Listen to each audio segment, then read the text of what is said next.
cancer, would you still eat it? What about ADHD and hyperreactivity?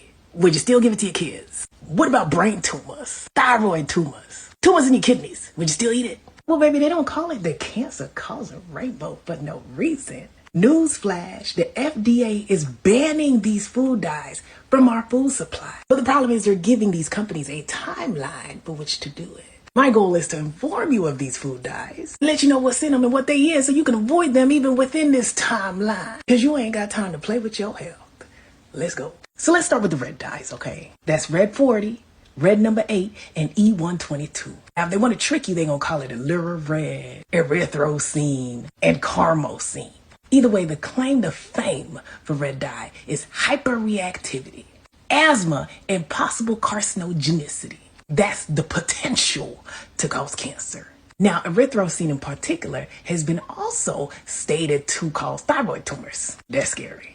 Now, as you can see, these dyes are found in a plethora of foods. I said plethora, including foods that look like this. And quite honestly, it was one of the first things on the chopping block. Everybody was after the red dye. And that's why as of January 15th, the FDA is removing the red dye from about the nation's food. But they got until 2027 to fully take it out and comply. And in your medications up until 2028. But in the meantime, we know, okay? Next, the blue dye. Particularly blue number 1 and blue number 2. Brilliant blue and indigo carmine. Now, the claim to fame for the blue dyes is causing tumors. Blue number 1 causes the kidney tumors and blue number 2 causes the brain tumors. That's pretty easy to remember. Now, whenever you see this blue color, you want to think about the blue dye. However, it's interesting because with the icy, it's actually a red dye. I believe red number 3.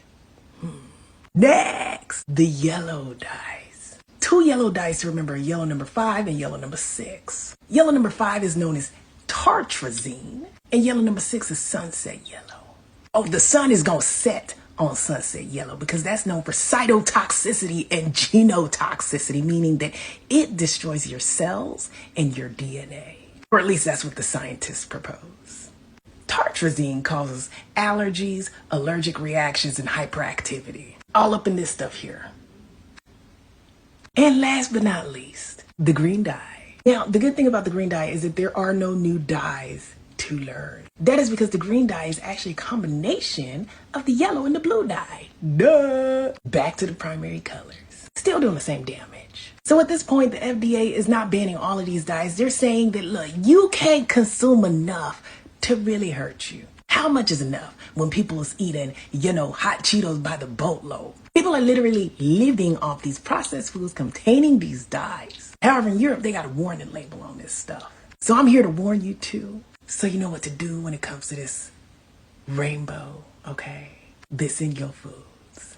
What are you gonna do? Toodles. If I told you something would cause you